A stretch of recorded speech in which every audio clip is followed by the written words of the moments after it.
So, what do you do when a narcissist comes up to you and they are fishing for a compliment? I think we've all been there, you know exactly what I mean. They say something and they know exactly what they want to hear from you, and you kind of feel on the spot, and it's very uncomfortable.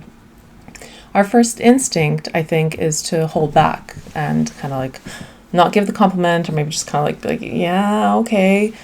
I think that's because people are naturally hierarchical, and we're always desperately trying to maintain this hierarchy in our spot in the hierarchy. So when somebody comes to us like wanting, like, hey, compliment me, you know, you kind of like, whoa, whoa, whoa, whoa. Okay, I don't know if this is good for me to be just giving these compliments away. And especially with narcissists, it just can be very draining. But after so many years of everything I've learned and working with narcissists, I have taken a different approach.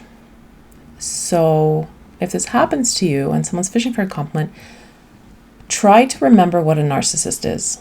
A narcissist is a person who was very likely neglected or abused or just not emotionally supported as a child, and they just have a very, very low sense of self-worth.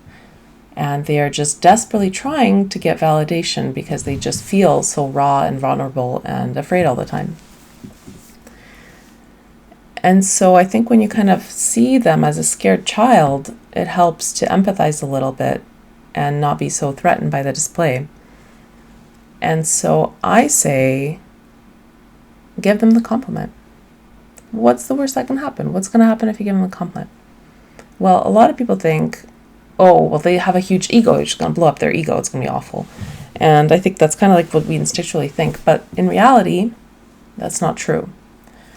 You got to remember that the narcissist's ego is a facade. It's fake. Their self-worth is actually really, really low.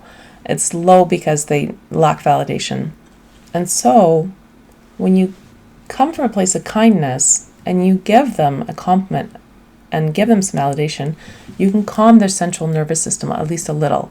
And the more calm they are, the more confident they feel, the less need they have to maintain this giant ego, this fake facade. And so it actually works the opposite of what you think. You give them a compliment, it actually calms them. The more calm they are, the less of a need they have for more compliments. So I say, you know, if they come to you and they're like, do I look great in this suit? Because sometimes they do that. They actually like engineer the words. It's not enough to be like, how do I look? Sometimes they even like spoon feed you the exact words they want to say. And if that happens, that shows that they're really, really desperate for the validation. They can't even face the possibility of you being like, no, you don't look good. So they try and like guide your words, which can be very annoying. But it just shows like they need the love all the more. And so I say, if they're like, do I look good in the suit? You know, just pause, take a breath. Remember they're just a scared child and say like, yeah, I think you look amazing in that suit. And if you have it in you, you know, take another breath and say, and your hair looks great too.